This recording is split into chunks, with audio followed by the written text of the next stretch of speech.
бол гарын салаагаар урсж байгаа мөнгө шиг үр дүнгээ болцоод ийм л үр дүн бидний сүүлийн 5 жил харлаа. Яг бодтойгоор улсын улс мөнгөтэй илүү мөнгөтэй. Тэгээд энэ харамсалтай нь бодлого зөв тодорхойлсон нэг салбар байхгүйгээс болоод энэ бүх мөнгө гарын салаар урсж байгаа. Энэ л аюу харамсалтай байна.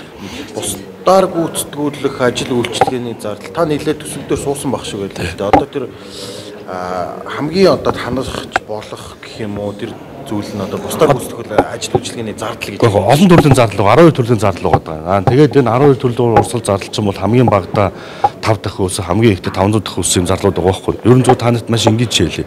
Бид нар захим улс олон тэгээ захимжаа захим юм байгуулсан тий. Гэтэл бичгийн зардал зөвөр 5 дахь өсөж байгаа. Тэгээд хаана байгаа тий захим улс тий. Тэгээд би энэ талаар бүр яг урсгал зардал дээр чинь одоо төрийн улсаас цалинждаг 402 орчим байгууллагууд дээр миний урсгал зардлын шинжилгээ бараг өнөөдөр өдөөсөж дуусчих واخ. Тэгээ би танд тэрийг дахиад дэлгэрүү танилцуулж болно.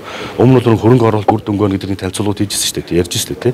Одоо л урсгал зардал дээр нь одоо бүх 21 аймаг төрөмжт бүх компани, бүх яамдууд руу албан бичиг явуулаад чуу гэж нэг олж байгаа нэг тодорхой сэн олж авч байна.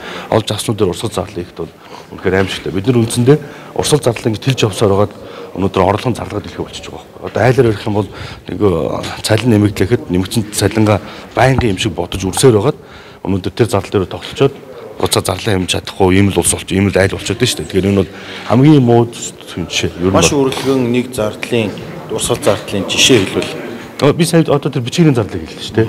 За одоо тэгээд тэр 5000%-аар төссөн зардлууд байна. 5 дахь өссөн зардлууч байна. Тэгээд жишээ нь одоо нэг урсгал засвар чинь бараг 300 өрссөн байдаг. 300 дахин. Тэгээд ийм хэмжээний урсгал зардлуудыг бид нар хэмжих ёстой.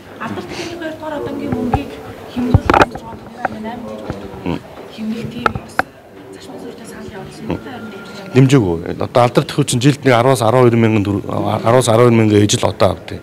Тэгээд тэр чинь жилд нэг удаа 100 мянган төгрөг өгдөг юм байл шүү дээ. Тэгээд тэр ээжүүдийнхээ судалгааг бол бид нар харахад бол нэг хүүхдүүдтэй нэг баярлуулах те бас нэг ихээ одоо авснараа нэг 4 хүүхдтэйгээр олон хүүхдүүдээс бахарах нэг тийм л тэр үнэ сэтгэл зүйн асуудал үү. Тэрнээс яг амжиргаад нь бол нэг нэмэр болохгүй шүү дээ 100 мянга. Ихтэй хүүхдүүдэд нэг өдөр баярлуулах хэмжээний л тэр бол дэмж болохгүй.